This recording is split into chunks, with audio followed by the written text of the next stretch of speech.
Hello, Social 30-1 students. Today I'm going to release the second source interpretation writing assignment. You will have a week to complete it. Obviously, you're still doing your Chapter 7 assignment, but nonetheless, here is your next assignment. So I'll go through it here for a moment. As always, there is the screen here. It is going to be found in Unit 2B, Chapters 10B, 5, 7, and 12. Once you get the assignment, you will have an outline that you can look at, the source interpretation rubric and suggestion sheet that you can refer to, making sure that you are including all the elements. I also want you to type it directly on this document here that I provided for all of you. Okay.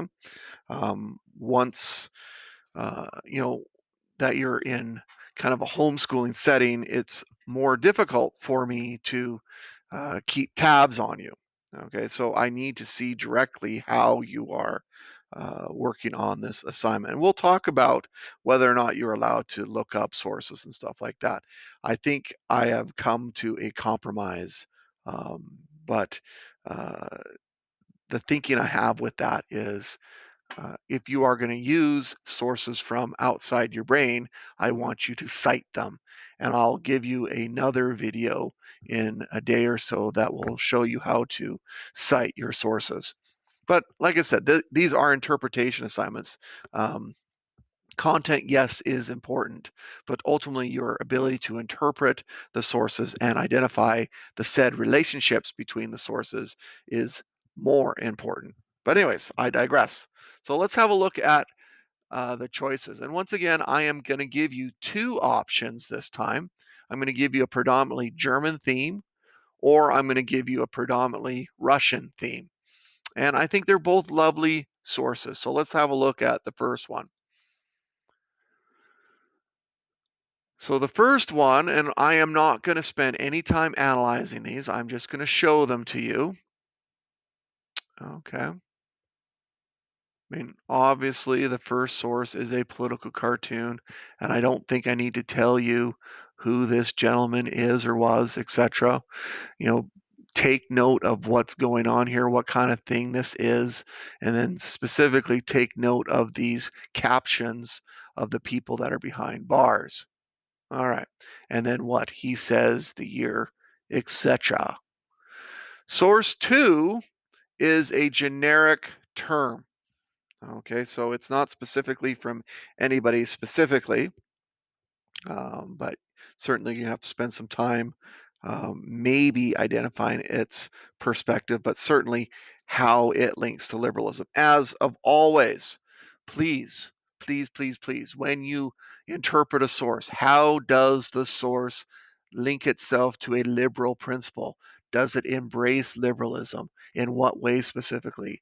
Does it reject liberalism? In what way specifically? In what ways does it challenge maybe classical liberalism? Maybe it challenges modern liberalism, etc. Same thing here. Okay, interpret and how it links to liberalism. The third source is more of a specific source. It came from John F. Kennedy in 1963. Okay.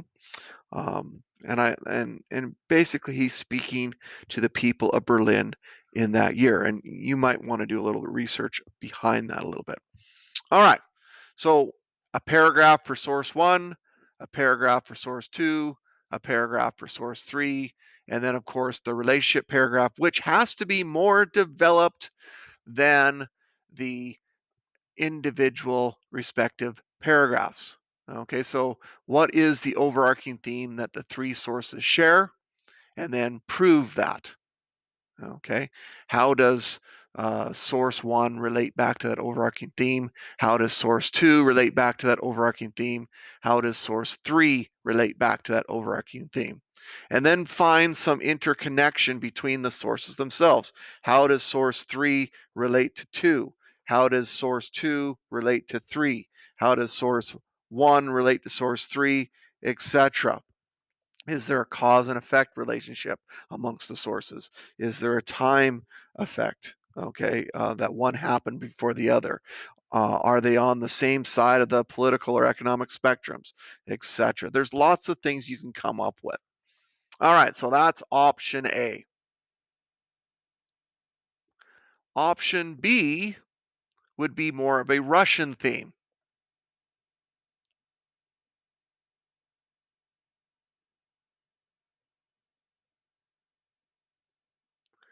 Now, as you can see, the first source is the same source or a same source that is found in the other option. Once again, it's more of a generic um, statement.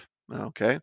Source two is a cartoon, a political cartoon, and it's referring to, of course, a very famous movie that occurred about 80 years ago. Okay. But that's all I'm going to say about that. And then source three is a stat about Soviet incomes from the early 1960s. Take note of the date. Okay, so please do not refer to Stalin in this source because Stalin was dead by 1960. Dead. Okay, not just barely dead, but 7 years dead. Okay, no reference to Stalin in this source because he was dead. I think I made myself clear. All right, same format. Paragraph for source one, paragraph for source two, paragraph for source three. Interpret what's going on in the source, okay, both internally and externally, okay, looking for content and context, and then how it links to liberalism.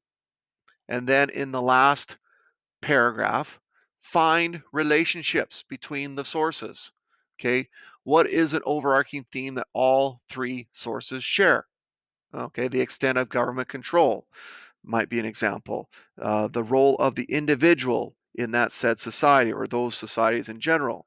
Okay, the definition or extension of equality. Those are generic, all encompassing kind of themes that you could use.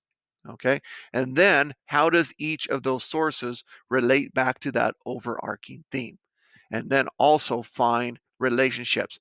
How does source two or source three relate to maybe source one? Was it a cause and effect? Was it a time frame kind of thing, etc.? All right. I think that's it for my little explanation. If you have any questions, feel free to shoot me an email. I think I'll have kind of classroom Zoom hours. Well, it's through Google Meets, probably Wednesday during class time. Um, Make an appointment, come see me if you need to. But you have a week to do this. So I will expect it done and submitted by Monday of next week. All right, as always, keep on top of your assignments, watch the videos, the chapter 7 videos, the chapter 12 videos, and I will see you when I see you. Take care.